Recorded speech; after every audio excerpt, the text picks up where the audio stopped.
ocasión yo me encuentro con Esperanza Martínez y vamos a conversar un poco acerca de naturaleza y acerca de cómo esta se ha visto afectada o no por las presencias chinas en los territorios en el Ecuador. Esperanza, siempre un gusto conversar contigo. Me gustaría que te presentes primero que nada para que todo el mundo pueda saber de quién estamos hablando. Bueno, buenas tardes con todos y con todas. Soy Esperanza Martínez y me dicen Espe, como consta en la gráfica. Yo soy miembro de Acción Ecológica de toda la vida. Esto implica 30 años de militancia en temas ambientales, de la naturaleza, de los pueblos.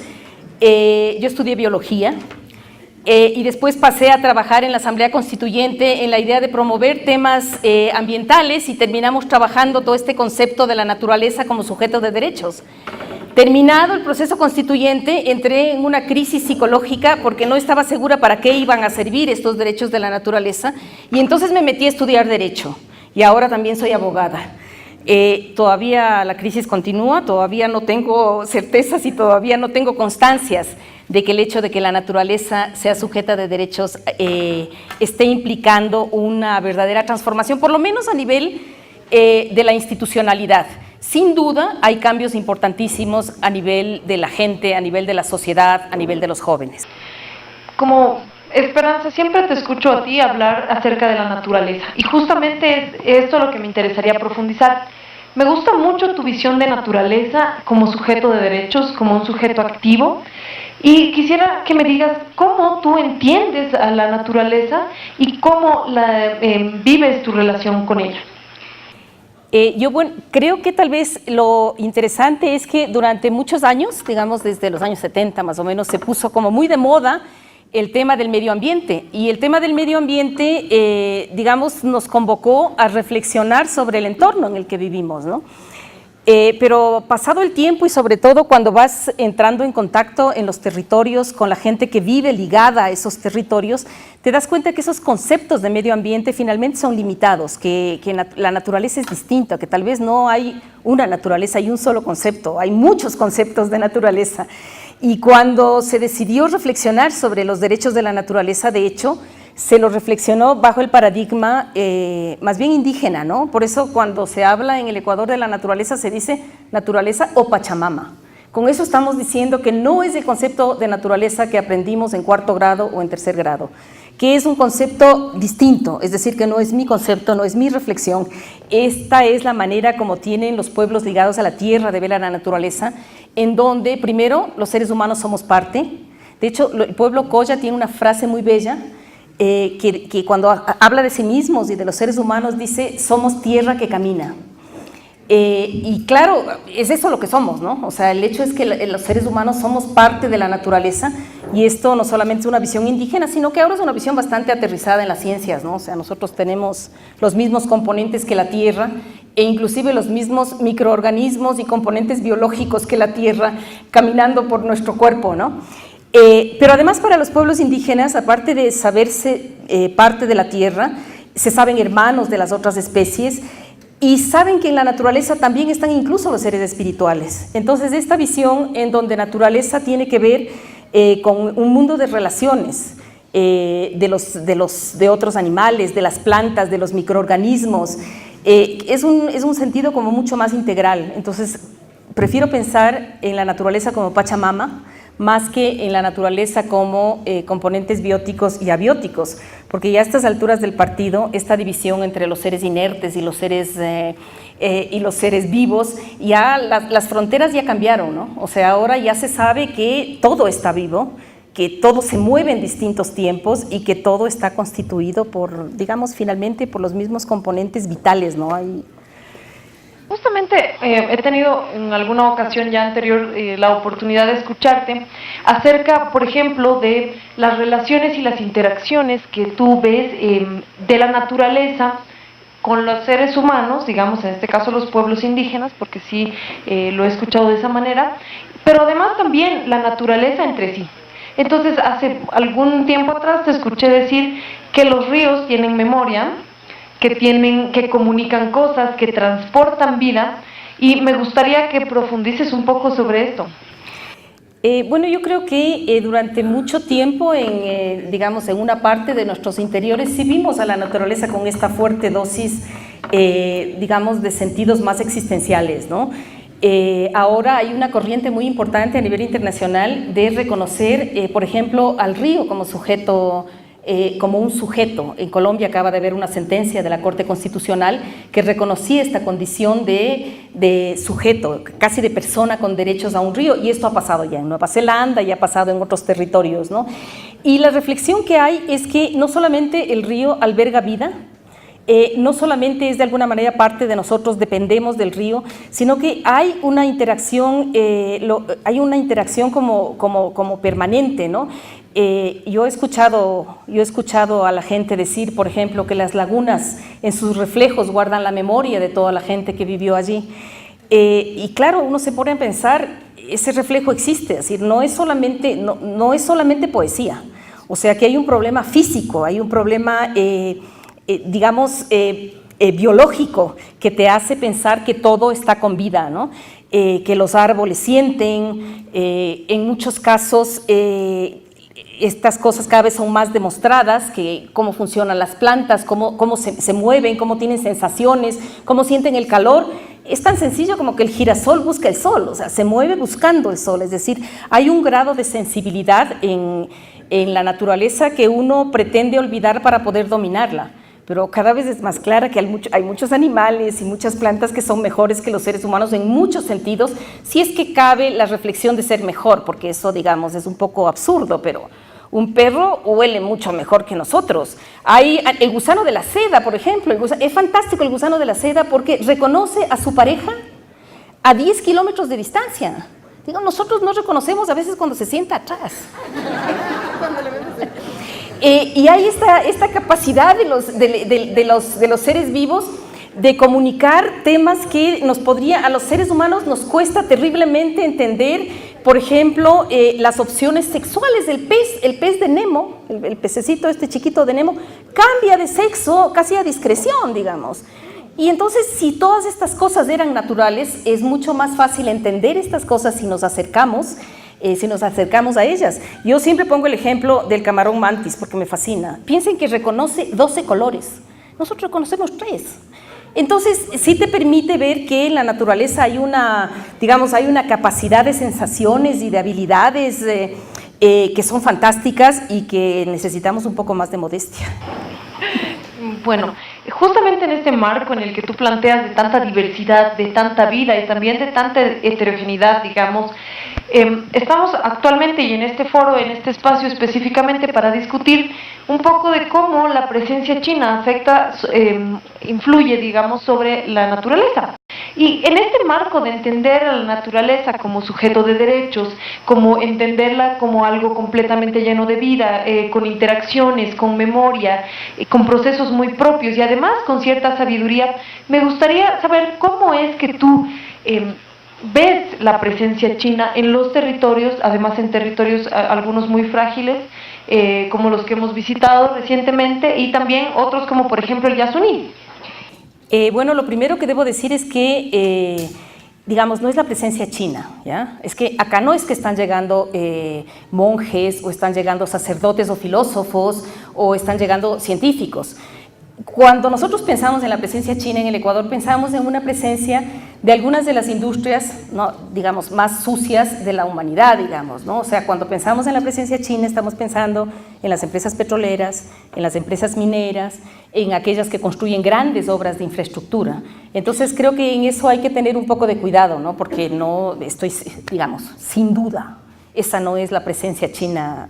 Los chinos son mucho más, tienen una filosofía y una cultura de miles de años, unos ecosistemas maravillosos, y entonces ahí, esa presencia china aún no la recibimos, ¿no? Desgraciadamente, la cara que estamos mirando es la cara primero del endeudamiento, que es una cara, ¿no? Pero siempre acompañado a las empresas que extraen, en este caso, petróleo, minería, o que construyen infraestructuras, sobre todo hidroeléctricas, ¿no?, grandes infraestructuras. Ahora, las actividades en general petroleras y mineras son sucias. Las empresas norteamericanas, me refiero a canadienses y estadounidenses, las empresas europeas, inclusive las empresas nacionales, chinas o mineras, hacen una operación que es sucia, porque es una actividad que tiene un altísimo costo.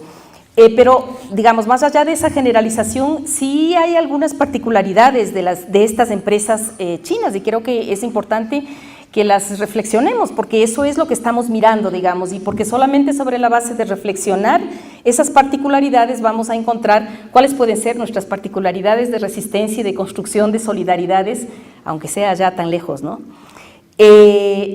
Bueno, lo primero que debo decir es que efectivamente asumen los riesgos de venir a hacer estas actividades que son tan sucias, digamos, en un momento en que la humanidad empieza a replantearse si tenemos que seguir extrayendo petróleo a la velocidad que se extrae o crudos pesados, las empresas asumen el riesgo y lo están haciendo. Lo mismo con las empresas mineras. Las empresas mineras entran en aquellas zonas en donde probablemente nadie más quiere entrar. Entonces tienen normalmente esta disposición de entrar en cualquier parte. Por razones económicas, la mayoría de empresas entran en cualquier parte, es decir, hay zonas, hay países que pueden ser muy dictatoriales y puede entrar la empresa de los países aparentemente más democráticos e igual operan. Pero la particularidad de los chinos es que, como tienen un poco más de liquidez, están comprando empresas, comprando acciones grandes o pequeñas y entran en general en cualquier parte. Sobre sus prácticas operativas, digamos, yo diría que cumplen a la baja y muchas veces no cumplen. Es decir, en la actividad petrolera la mayoría de empresas incumplen lo que tiene que ver con normativa ambiental del país. Pero en la medida en que los países se hacen de la vista gorda porque les interesa que hagan estas operaciones, ellos permanecen y en general se mantienen con unas operaciones que tienen altísimos costos ambientales. ¿Qué significa eso? Por ejemplo, descargan contaminantes en donde no deben descargar, queman sustancias de desechos en donde no deben quemar, utilizan tecnologías que no deben utilizar y hacen operaciones que no deben hacer. Les pongo solamente el ejemplo. En este momento, la actividad sísmica del bloque 43 del ITT está siendo hecha por la Sinopec. Y es una cosa loquísima, porque uno normalmente hace la sísmica y está buscando hace la sísmica para buscar dónde está la falla, el yacimiento. Ahora están haciendo en todo el territorio, incluyendo en una zona que es la zona de amortiguamiento de los pueblos indígenas en aislamiento voluntario. Entonces, algo que está prohibido en este país, hacer sísmica en pantanos y en áreas inundables. Esta zona es un gigantesco pantano, o sea, no pantano, porque con el pantano uno piensa que es feo y solo piensa en Shrek.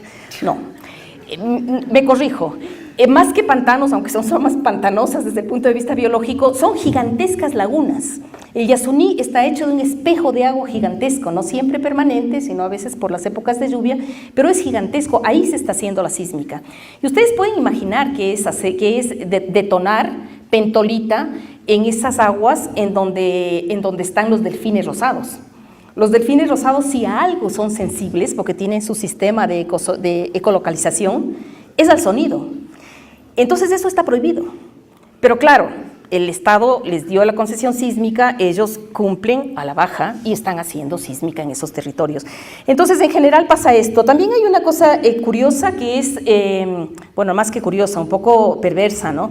Que son el tema de las relaciones laborales. Esas sí son bastante más duras. Esas son condiciones muy duras para los ecuatorianos. Esto tiene mucho que ver, yo creo, con la propia incomprensión de la lengua.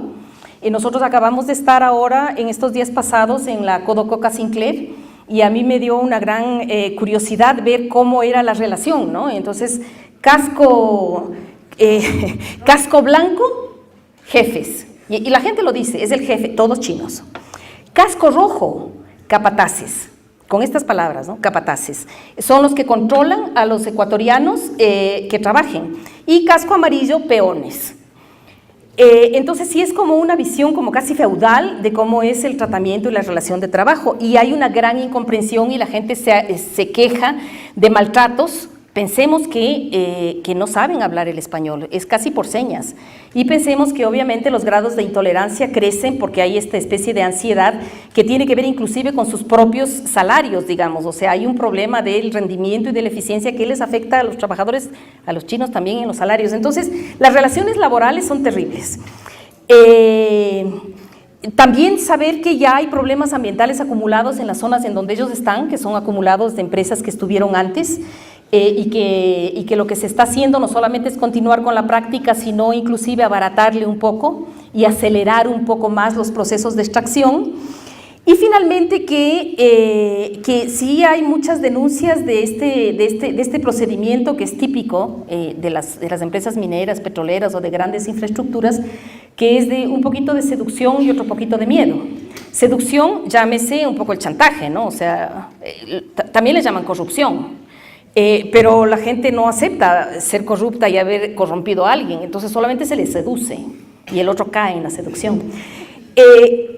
Y también de miedo, ¿no? Porque es el tema de meter militares y de amenazar a la gente de que no va a haber trabajo a futuro, de que depende con quién te relacionas. Entonces hay una dinámica como un poco de mucha violencia que se va instaurando en los territorios. Estas dinámicas de violencia, como bueno, vienes comentando, se pueden también y son trasladadas también a la naturaleza de muchas maneras. Yo quisiera preguntarte si tú crees que el Estado tiene un rol importante y cuál es el rol que tiene en medio de este desastre que describes un poco. Bueno, los estados son responsables de las violaciones a los derechos, ¿no? O sea, ellos son los responsables porque inclusive cuando hay en los derechos humanos, inclusive cuando hay un tercero que te mata, el responsable es el Estado por no haberte cuidado, porque el Estado tiene la obligación de no matarte, pero de protegerte también, ¿ya? Entonces, obviamente hay una responsabilidad de los estados, pero las empresas también tienen responsabilidades. Y las responsabilidades de las empresas son obviamente no matar y obviamente cumplir la normativa. No solamente, eso es lo interesante, no lo interesante, eso es lo que de alguna manera es obvio, ellos tienen que cumplir la normativa de los derechos, no solo de los contratos. El problema de las empresas es que se limitan a decir estoy contratado, me invitaron, estoy operando. Pero ellos no solo deben cumplir el contrato, una fuerza de ley más grande es la ley, es la Constitución. O sea, son los derechos de las personas, son los derechos humanos, eso es más importante que aquella cosa que firmaron un poco así al apuro en los escritorios y muchas veces condicionados por una mezcla de, digamos, por una mezcla de necesidades, otra mezcla de incidencia, de lobby, de ablandar voluntades, todo lo que se juega el momento en que uno firma un contrato.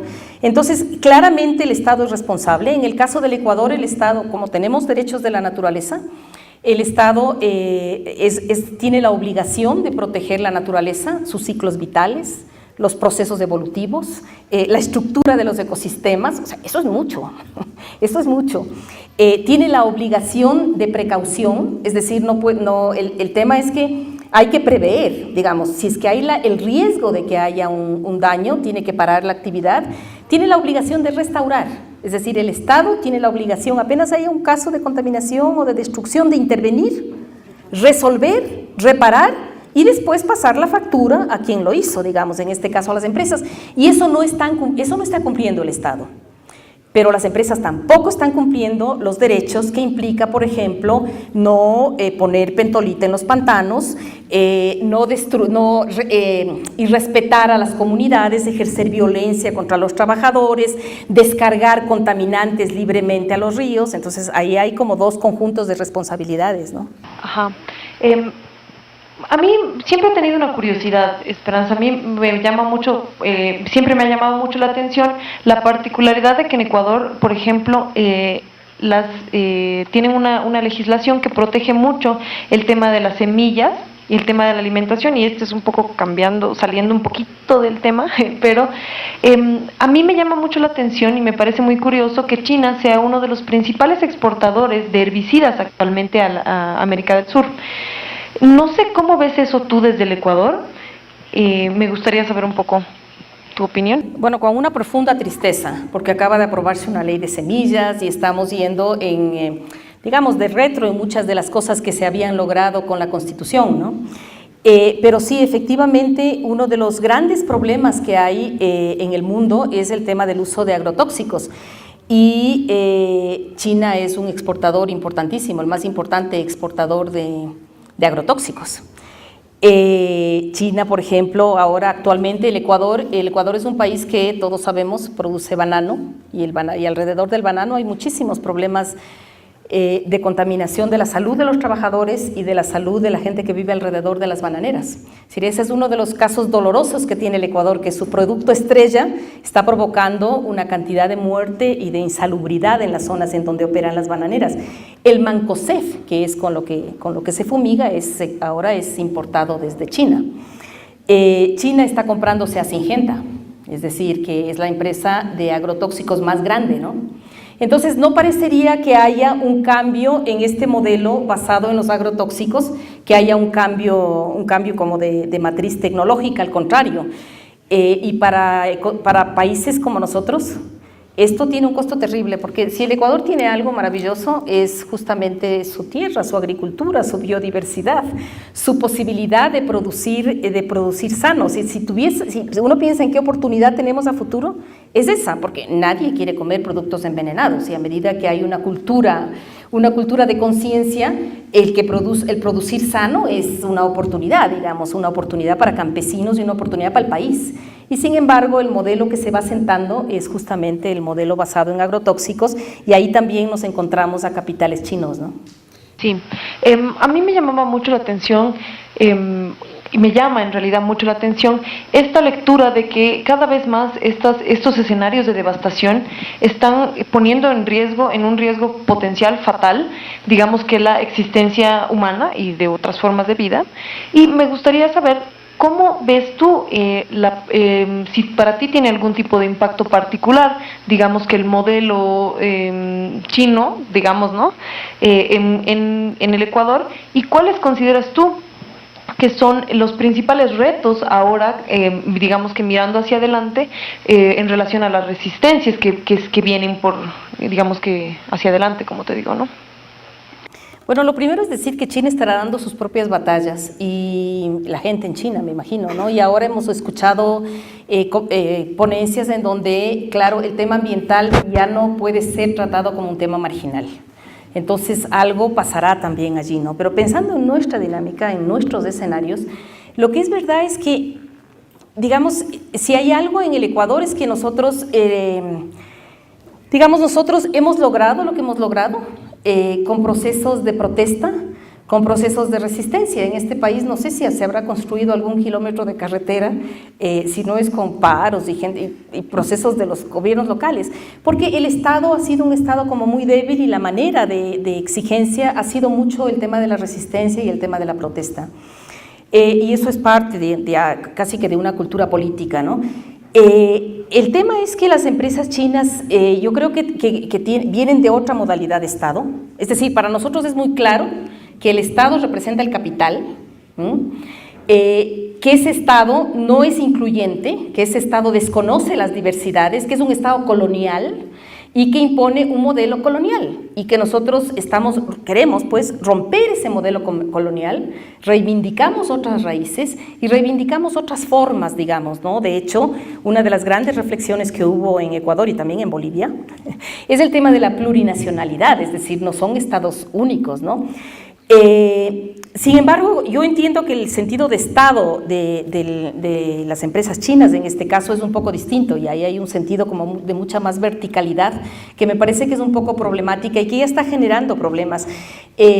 Nosotros estuvimos en la zona de Codoco-Cassincler, y es muy curioso algo que ya está pasando, que antes no había pasado, y es que las propias empresas chinas van a la fiscalía a poner denuncias contra los campesinos por sabotaje, terrorismo, estas figuras que tenemos en el Código Penal, ¿no? Sabotaje, terrorismo, ataque y resistencia.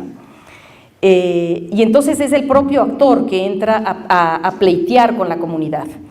Esto también pasa en la Amazonía, en las zonas petroleras de la Amazonía. Petroandes está acusando directamente a los campesinos, metiéndoles juicios penales y pidiendo indemnizaciones y pidiendo plata para los arreglos, digamos. Esto en general no pasaba con las empresas. O sea, en general es claro que quienes ponemos la denuncia en la fiscalía éramos las comunidades, éramos nosotros, ¿ya? Claro que el Estado siempre ha tenido el papel de reprimir, y el Estado manda a los militares y el Estado impone, o sea que nosotros no es que vivimos una condición ideal, pero sí hay estas particularidades un poco complejas cuando hablamos de los procesos de resistencia. porque para las comunidades locales y para nosotros, para los ecuatorianos, el ejercicio de la resistencia es nuestra forma prácticamente de participar. Tan así que nosotros tenemos en nuestra Constitución reconocido el derecho a la resistencia y que esa fue una discusión que hubo en la Constitución, en la Constituyente. Era necesario incluir un artículo que nos permita desobedecer todo lo otro que se estaba diciendo y desobedecer al Estado. Entonces, ese derecho a la resistencia, digamos, es algo que como que no cuaja en una cultura política en donde crees en un Estado, y es un Estado muy fuerte, y es un Estado que toma decisiones, y entonces lo que tienes que hacer es lograr que ese Estado se sensibilice para que tome decisiones hacia abajo. Aquí la cosa es distinta, aquí uno construye hacia abajo y va a ver cómo le presiona al de arriba a que logre cambios. Entonces sí hay una noción un poco distinta. ¿Cómo ves tú? Y no sé si has pensado o si ahorita se te ocurre en particular alguna forma de resistencia específica que te parezca que ha estado funcionando a lo largo del tiempo, si tú crees que hay que reinventar algunas estrategias, o qué es, por dónde crees tú que pasan ahora las nuevas, digamos que las nuevas interrogantes y los nuevos cuestionamientos que orientan las resistencias. Bueno, yo creo que las resistencias, me encanta decirlo en plural, ¿no? Son caso a caso y paso a paso, digamos. O sea, no es que haya una fórmula, ¿no? Y es necesario que no haya una fórmula, porque el momento en que uno le pone fórmula, digamos, el contraataque es desbaratar la fórmula. Digamos, si en algunos momentos en este país, por ejemplo, esta alianza casi estratégica que había con la nueva iglesia, los grupos de iglesia, y empezaba, no sé, había una manera de llegar a la gente de base, eso ya está cambiando. O sea, estos procesos de organización muy locales de la iglesia están empezando a ser muy controlados. Y así en general, cada vez que uno utiliza como una estrategia muy consistentemente, eso va a cambiar. Entonces, no es que haya una estrategia, hay muchas estrategias. Creo que el truco es leer la realidad y es actuar en función de esa lectura de la realidad. Y creo que es muy importante foros como este, porque parte de leer la realidad es saber quién está al otro lado, es aprender a conocer a quién está al otro lado y encontrar las maneras de dialogar. Digamos, nosotros no podemos pensar que nuestros diálogos se van a realizar con los empresarios que vienen, porque nuestros diálogos no son con la Texaco, con la Chevron Texaco, nuestros diálogos no son con la Monsanto. Nuestros diálogos pueden ser con las sociedades de esos países, pueden ser con la academia, pueden ser con los grupos ecológicos, pueden ser entre jóvenes, pueden ser entre mujeres, y ahí como que sí hay una gran potencialidad, ¿no? Entonces el punto es cómo vamos a leer la realidad y a encontrar esos puentes y a construir esos puentes. Sí, creo que definitivamente esta entrevista ha sido muy interesante, muy enriquecedora, pero sobre todo deja muchos retos pendientes y pone muchas metas a corto, mediano y largo plazo para pues ingeniárselas, para poner a prueba un poco la creatividad y ver cómo podemos hacer justamente para continuar con la defensa de estas cosas que son de estos territorios que son vitales y que definitivamente van a determinar, digamos, que nuestra vida y la vida de muchas otras especies. Pero yo creo que hay una cosa muy importante, Noeli, y es que creo que hay algunas cosas que hemos hecho antes que siguen sirviendo, ¿no? Una de las cosas que hemos hecho antes es dialogar entre nosotros para saber cuáles son las modalidades y los patrones de actuación en distintos territorios. Entonces nosotros debemos pensar cómo están siendo las empresas chinas en Bolivia. O sea, ¿tienen un patrón común? ¿Hay diferencias? ¿Depende de cómo interaccionan con el Estado? O sea, sí tenemos que discutir, digamos que tratar de leer esa realidad y mirar cuáles son las cosas que no son comunes o que no son diferentes, ¿no? Sí, innegablemente, creo que es un tema que hay que estudiarlo mucho más a profundidad. Creo que es imposible homogenizar, digamos, que el comportamiento de las empresas chinas, las relaciones que tienen con los territorios, con las mujeres, con los trabajadores, con la naturaleza. Y bueno, en mi caso, de parte de Bolivia, digamos que yo he tenido una experiencia, una aproximación que me ha dejado con muchas preguntas, sobre todo hacia adelante, ¿no? Y que espero poderlas resolver, sobre todo en lo relacionado a las mujeres, en lo relacionado a la devastación ambiental, que es además paralela a lo que están viviendo ahora mismo las mujeres, los pueblos, y creo que, bueno, hay muchas más interrogantes que esperemos tener más espacios como este para poder profundizar y para poder seguir reflexionando. Gracias,